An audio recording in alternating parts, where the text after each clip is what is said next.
beliau itu untuk mencari kejelasan dari tanah yang bersertifikat atas nama saya, itu untuk mencarikan titik temu solusi dan nanti untuk selanjutnya itu mau seperti apa.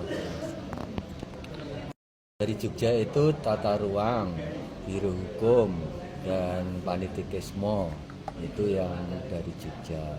Kalau dari Gunung Kidul tata ruang, terus bagian hukum, DPMK, terus aset, aset. Kalau DPMK itu juga Jogja juga saya undang.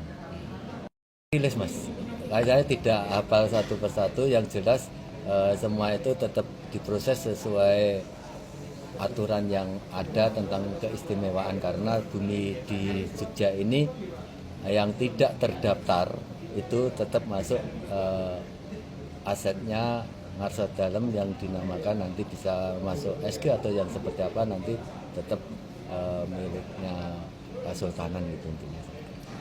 Gundukan batu, dan dulu saya mohon kepada pelaksana jalan itu untuk dikeruk untuk saya jadikan PAUD. PAUD itu milik PKK. Nah, setelah dikeruk saya dirikan PAUD. Nah, gundukan itu bukan tanah SK dan bukan tanah kas dalam peta. Tapi tadi sudah dijelaskan dari pihak Dispertaru dan yang lainnya itu bahwa tanah yang tidak terdaftar itu tetap menjadi tanah Kesultanan. Itu kira-kira seperti itu. Dan dari Pak, riwayat yang jenengan sampaikan tadi bahwasanya itu dulunya adalah hanya berupa gundukan tanah. Nah, yang menjadi pertanyaan masyarakat itu, ketika di awal tanah tersebut tidak bertuan, kemudian ini Nyun Sewu menjadi hak milik pribadi Bapak, itu prosesnya dulu seperti apa dan kenapa tidak dialihkan ke kelurahan waktu itu?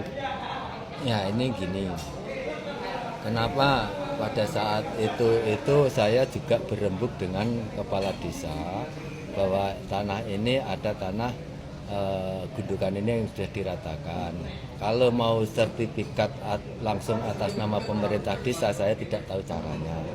Makanya pemerintah desa itu ada lurah dan semua pamongnya. Untuk itu tanah tersebut setahu saya diatasnamakan orang.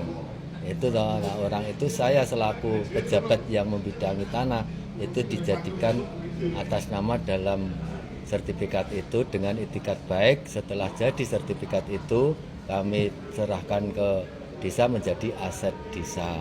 Setelah menjadi aset desa di tahun 2023 itu kan langsung kami juga bisa mendapatkan PAD karena atas dasar alasan tersebut mendapat PAD dari tahun 2024 sampai sekarang. Itu jadi tidak ada maksud karena untuk kepentingan pribadi, tidak, etikatnya tetap sesuai dengan pendapat yang kami undang itu. Etikat saya tetap etikat baik karena semuanya tetap terregistrasi dengan baik. Untuk pengurusan sertifikat ini Pak, apakah benar sertifikat tersebut diurus melalui program PTSR? Iya, betul. Pada tahun 2021, terus 2022 jadi, 2023 saya masukkan menjadi aset.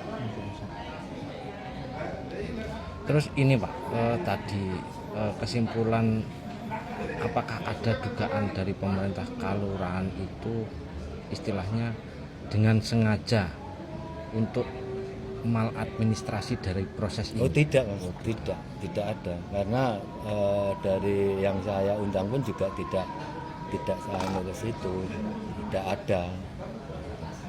Karena memang niatnya itu kan untuk menjadi aset desa. Terkait hal ini Pak, nambah sedikit, bahwasanya kemarin juga terjadi rame-rame ketika warga Panjenengan menanyakan terkait hal itu. Sementara saat ini Bapak menyampaikan bahwasanya itu terbuka informasi ini karena itu memang tanah SG, walaupun secara SCM-nya atas nama Bapak.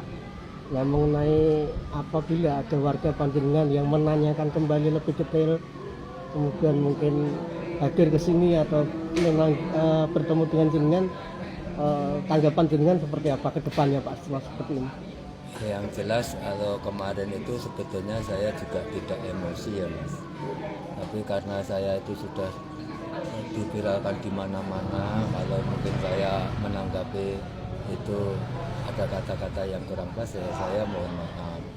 Hanya atas manusia biasa. Nah, kemarin saya belum mengundang para yang punya kompeten ini. Lah setelah saya mengundang para yang berkompeten ini, kan panjenengan juga sudah meminta penjelasan dari kepala tata ruang Gunung Kidul juga hasilnya seperti itu. Maka sebelum ada keputusan ini kan saya pun juga tidak mau menanggapi terlalu takutnya salah juga. Dan itu sebetulnya bukan tanah SG dan bukan tanah KAS, tapi karena tidak ada kode di dalam peta itu tanah SG dan bukan tanah hak milik, otomatis itu merupakan tanah Kasultanan, istilahnya seperti itu. Tadi penjelasannya seperti itu sudah jelas. Mungkin itu yang Siap.